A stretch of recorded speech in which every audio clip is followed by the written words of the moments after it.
안녕하세요. 오늘은 민주적 의사결정 방법을 사용하여 실제 문제를 해결해 보도록 하겠습니다. 가상의 상황을 설정하여 지난 시간에 배웠던 민주적 의사결정의 원리를 적용하여 봅시다. 예를 들어, 우리 학교에는 어떤 문제가 있는지 생각해 보고 친구들과 문제를 해결하여 봅시다. 총 4단계를 거칠 것인데요. 첫 번째로 우리 학교의 문제점이 무엇이 있는지 한번 생각해 봅시다. 우리 학교의 문제점이 잘 생각이 나지 않는다면 학교를 돌아다니면서 평소 느꼈던 문제점들을 생각해 보면 좋을 것 같습니다. 여기서 예로 드는 문제점은 점심시간에 운동장 사용 문제입니다. 요즘 학교 운동장이 굉장히 좁은 학교들이 많은데요. 그렇다 보니 많은 학생들이 이용하는 점심시간에 여러 가지 문제 상황이 발생하고 있습니다. 좁은 운동장에 많은 학생들이 있어서 축구를 하거나 여러 가지 운동을 할 때 서로 부딪히고 그리고 서로의 공을 뺏고 다치는 학생들이 굉장히 많이 있습니다. 그래서 이러한 문제점을 어떻게 해결할 수 있을지 한번 고민하여 봅시다. 먼저 이 문제에 대해서 내가 해결할 수 있는 방법과 그리고 내가 제시한 방법에 대한 그 이유를 한번 생각해 봅시다. 그럼 내가 생각한 방법이 무엇이는지 한번 써봅시다. 여기서 예로 든 해결 방안은 학년별로 요일을 정해서 점심시간에 운동장을 사용하는 것입니다. 예를 들어서 월요일에는 1학년, 화요일에는 2학년, 이렇게 학년을 나누어서 운동장 사용 요일을 정하는 것입니다. 이렇게 한 이유는 요일별로 운동장을 따로 사용하면 학년이 겹치지 않기 때문에 여유롭게 운동장을 사용할 수 있다는 장점이 있습니다. 하지만 이 방법에 대한 문제점도 있는데요. 6개의 학년이 있기 때문에 우리가 사용할 수 있는 요일은 5개입니다. 그래서 어느 날에는 꼭 2개의 학년이 사용해야 된다는 문제점이 있기도 합니다. 자, 그렇다면 내가 생각할 수 있는 방법은 여기까지인데 다른 친구들은 어떤 방법을 생각해 내는지 한번 살펴보도록 합시다. 내가 생각한 방법 이외에 다른 친구들은 어떻게 생각했는지 한번 살펴봅시다. 그리고 그 방법의 장점과 단점은 무엇이 있는지 한번 생각해 봅시다. 첫 번째로 예를 들어 채윤이는 1학기에는 고학년이 사용하고 2학기에는 저학년이 사용하도록 하였습니다. 이 방법의 장점은 나이가 비슷한 학생들끼리 사용하였을 때 서로 간에 부딪힐 일이 적다는 것입니다. 왜냐하면 체구가 비슷한 아이들이기 때문에 더욱 부딪힘이 적을 것이라고 생각이 됩니다.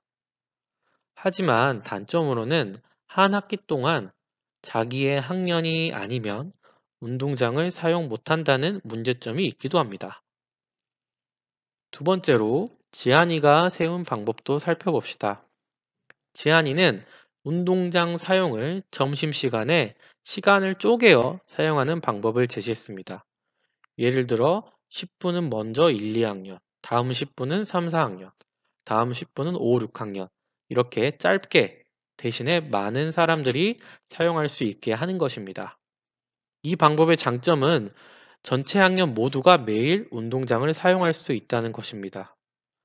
하지만 단점으로는 운동장 사용 시간이 너무나 짧고 복잡하다는 것입니다. 다음으로 시윤이의 방법을 살펴봅시다. 시윤이는 운동장의 구역을 나누어서 사용하는 방법을 제시했습니다. 예를 들어 우측 골대를 기준으로 우측에는 고학년, 그리고 좌측에는 저학년 이렇게 구역을 나누어서 사용한다는 것입니다. 이 방법의 장점은 마찬가지로 모두가 운동장을 사용할 수 있다는 장점이 있습니다. 하지만 단점으로는 공간이 비좁아서 운동을 하는데 방해가 됩니다. 마지막으로 범준이의 방법을 살펴봅시다. 범준이는 일주일마다 돌아가며 운동장을 사용하는 방법을 제시했습니다. 이 방법의 장점은 일주일씩 기다리다 보면 모두가 운동장을 사용할 수 있다는 것입니다. 하지만 이 방법의 단점도 자기 학년 차례가 돌아오기까지 오래 걸린다는 것입니다. 자, 이렇게 여러 친구들의 의견을 살펴보면서 내 방법과 비교도 해보고 친구들의 방법의 장점과 단점을 파악해 봅시다. 그리고 마지막 단계로 이 방법들 중 어떤 방법이 가장 좋은 방법일지를 한번 생각해 봅시다. 그리고 내가 결정한 해결 방안은 무엇인지 한번 써봅시다.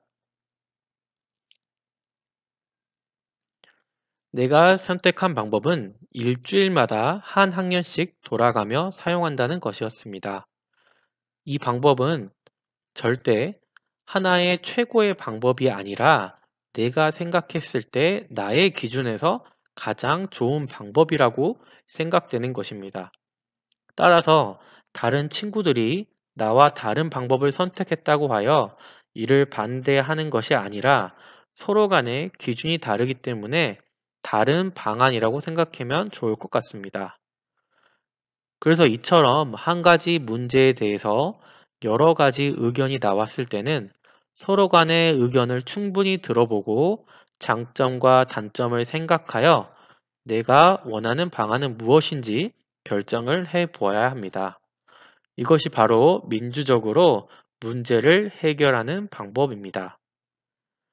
이외에도 우리 학교에서 또는 가정에서 또는 사회에서 민주적으로 문제를 해결하는 모습이 무엇이 있을지 한번 생각해 보고 다음에 이러한 문제가 발생하였을 때 마찬가지로 우리가 같이 한번 이런 방법을 사용해서 해결하여 봅시다. 지금까지 민주적 의사결정 원리를 적용하여 실제로 문제를 해결하는 방법에 대해 살펴보았습니다. 오늘 배운 내용을 바탕으로 새롭게 알게 된 내용이나 더 알고 싶은 내용이 있다면 정리해 봅시다. 수고하셨습니다.